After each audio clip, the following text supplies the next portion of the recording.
اتحاد کی دعوت دینے والے لوگ لوٹ لیا ان بے ایمان لیڈروں نے ہندوستان کے مسلمانوں کا ایمان۔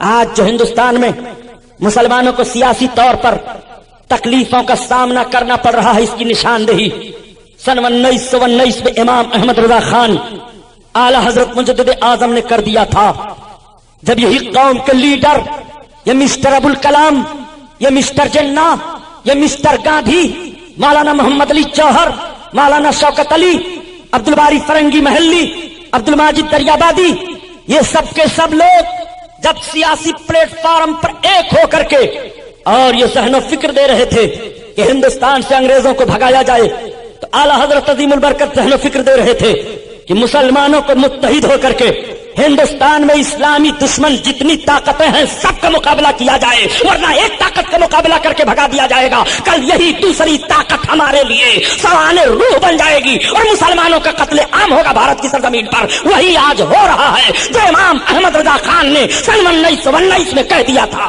نعرہ تکبیر، نعرہ رسالت، مسلک اعلیٰ حضرت علماء اہل سنت، جشن امام احمد رضا۔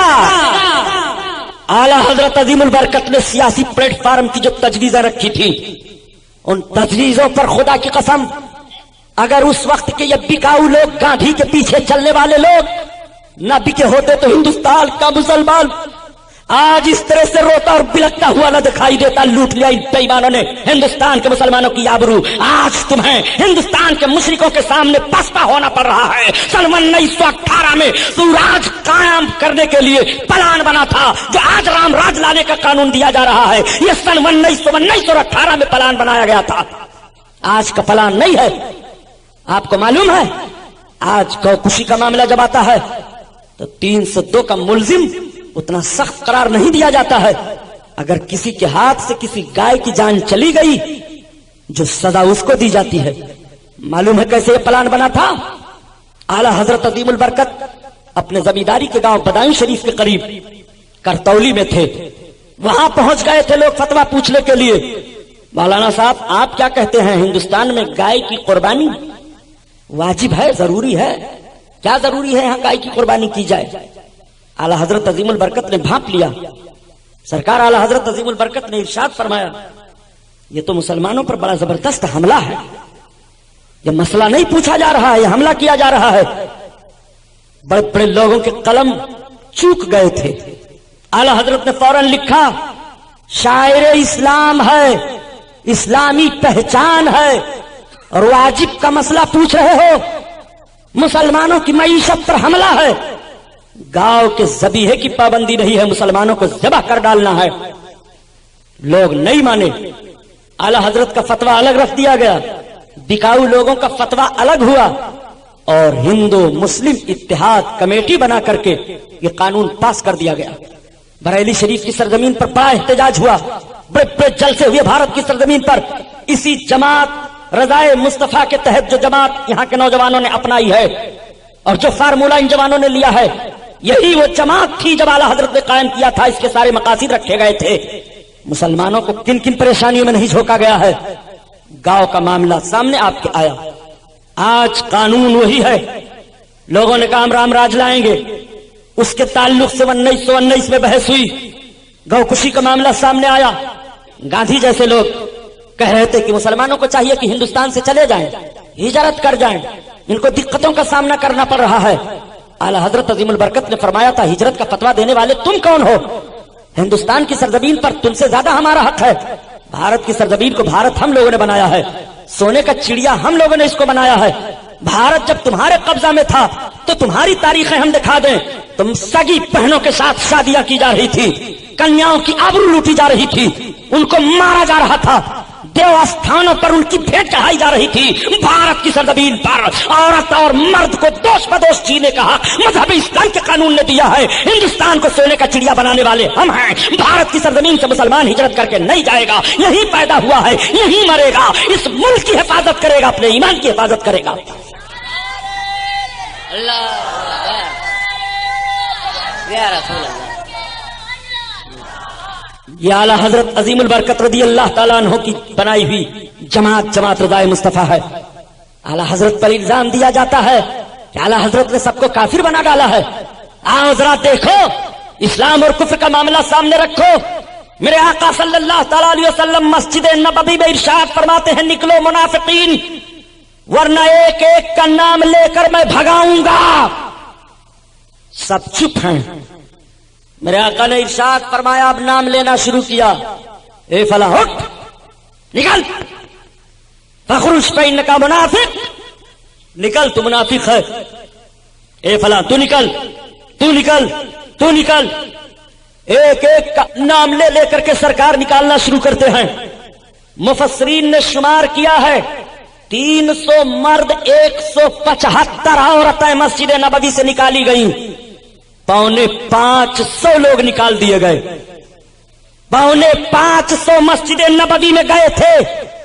یہ کس لیے گئے تھے؟ نماز پڑھنے کے لیے ظاہری طور پر نا، روزہ بھی رکھتے تھے ظاہری طور پر، قرآن کی تلاوت بھی کرتے تھے، مسلمانوں کے بغل میں بیٹھتے بھی تھے، مسلمانوں کا نام بھی ان کا تھا، اور سرکار کی مسجد میں گئے تھے، سرکار کے پیچھے نماز پڑھنے گئے تھے۔ 550 لوگوں کی جماعت نکالی گئی، سب بھگا دیے گئے تاکہ قوم دیکھ لے کہ ایسے لوگ بھی جماعت میں ہوا کریں گے، یہ لوگ منافق ہیں، زبان سے کچھ کہتے ہیں دل میں کچھ رہتے ہیں، اگر ایسی جماعت ملے تو یہ ایمان والے نہیں رہیں گے، یہ بے ایمان رہیں گے۔ ان کو قرآن نے اپنی زبان میں منافق کہا ہے، یہ منافقین کی جماعت ہے۔ جب سرکار نے منافق فرما دیا تو اب ایماندار رہ جائیں گے؟ بہت بے حیا قوم ہے، یہ اتنی بڑی بے حیا ہے کہ یہ سب چلے گئے مسجد بنانے لگے بیہودے، اب مسجد بنا کر تیار کر دیا۔ گئے پھر سرکار کے پاس، کہا اچھا آپ نے اپنی مسجد میں تو ہم کو نماز نہیں پڑھنے دیا ہے، ہم لوگوں نے مسجد بنائی ہے، چلیے آپ بھی اس میں پڑھ لیجئے۔ تو رب تعالیٰ نے حکم دیا، محبوب یہ مسجد عبادت کے لیے نہیں بنائے ہیں، فتنہ کے لیے بنائے ہیں۔ میرے سرکار نے ایک صحابی کو بلایا اور کہا تم ایک کو اور لے لو، 2 صحابیوں کو حکم دیا، کہا جاؤ پھونکو، جاؤ جلاؤ، جلا دیا گیا۔ اس کا نام مسجد زرار ہے، جس کا ذکر قرآن میں آیا ہے۔ مسجد زرار کو پھکوایا اللہ کے رسول نے مدینہ طیبہ میں، جس جگہ پر ان منافقوں نے مسجد بنائی تھی سرکار کے خلاف اور سرکار نے پھکوا دیا تھا، ٹھیک اسی جگہ پر سعودی عربیہ نے مسجد بنائی ہے، اور بنانے کے بعد اس کا نام مسجد نور رکھا ہے۔ یہیں سے اس کے بے ایمان اور ایماندار ہونے کی علامت ظاہر ہو جاتی ہے کہ اگر یہ بے ایمان حکومت نہ ہوتی تو نبی نے جس جگہ پر جلوا دی مسجد بنانے سے وہ جگہ چھوڑ دی جاتی کہ جب میرے آقا نے اس جگہ پر جلوا دیا مسجد بنانے سے تو اس جگہ پر ہم مسجد نہیں بنائیں گے، نہیں بنائیں گے، یہ جگہ رسول اللہ کو پسند نہیں ہے، اور جب رسول کو پسند نہیں ہے تو اللہ کو پسند نہیں ہے۔ مگر اس ظالم حکومت نے مسجد بنا کر کے اس کا نام مسجد نور رکھا۔ کتنی تاریخیں آپ کے سامنے رکھی جائیں، نہ کہیے آپ لوگ کافر کہہ ڈالتے ہیں کلمہ پڑھنے والوں کو، ایسے بغیر عشق مصطفیٰ کے کلمہ پڑھنے والوں کو قرآن نے کافر کہا ہے، ہم نہیں کہہ رہے ہیں، اعلی حضرت نہیں کہہ رہے ہیں، اللہ کے رسول نے کافر کہا ہے، ہم وہی دہرا رہے ہیں۔ قرآن نے کافر کہا ہے، ہم وہی دہرا رہے ہیں۔ کلمہ پڑھنے والوں کو اور کس نے قتل کیا؟ کلمہ پڑھنے والے کو قتل کرنا جائز ہے؟ بھئی مفتی صاحب سے فتویٰ آپ لیجئے کہ کلمہ پڑھنے والے کو قتل کرنا جائز ہے، تو مفتی صاحب فوراً فتوے کا رخ بدل دیں گے، کیسا کلمہ پڑھنے والا؟ اگر آپ اس طرح سے مسئلہ پوچھیں گے صحیح العقیدہ مسلمان کلمہ پڑھنے والے کا قتل کرنا جائز ہے تو قلم چل جائے گا، نہیں۔ اور آپ یوں ہی پوچھ لیں گے کلمہ پڑھنے والے کا قتل جائز ہے بلا وجہ یا وجہان، تو مفتی صاحب کا قلم دوسری طرح چلے گا، یہ پھر پوچھنا شروع کر دیں گے آپ سے کیسا کلمہ پڑھنے والا ہے، کس صورت سے قتل کے لیے پوچھ رہے ہو، قصاص کا معاملہ ہے کہ ظلم کا معاملہ ہے کہ کیسا معاملہ ہے؟ لیکن میں آپ سے مطلق سوال کر رہا ہوں ان کی زبان میں، کلمہ پڑھنے والے کا قتل جائز ہے؟ آپ کہو گے نہیں، پھر کربلا کے میدان میں معاملہ کیوں ہوا بھائی؟ حضرت امام حسین نے کیوں کلمہ پڑھنے والوں کو مارا؟ حضرت امام حسین نے کیوں کلمہ پڑھنے والوں کے خلاف تلوار اٹھائی؟ سنو، وہ کلمہ پڑھنے والے تھے، بد عمل تھے، بد عملی کی بنیاد پر ایک ناجائز قانون کو تقویت دے رہے تھے۔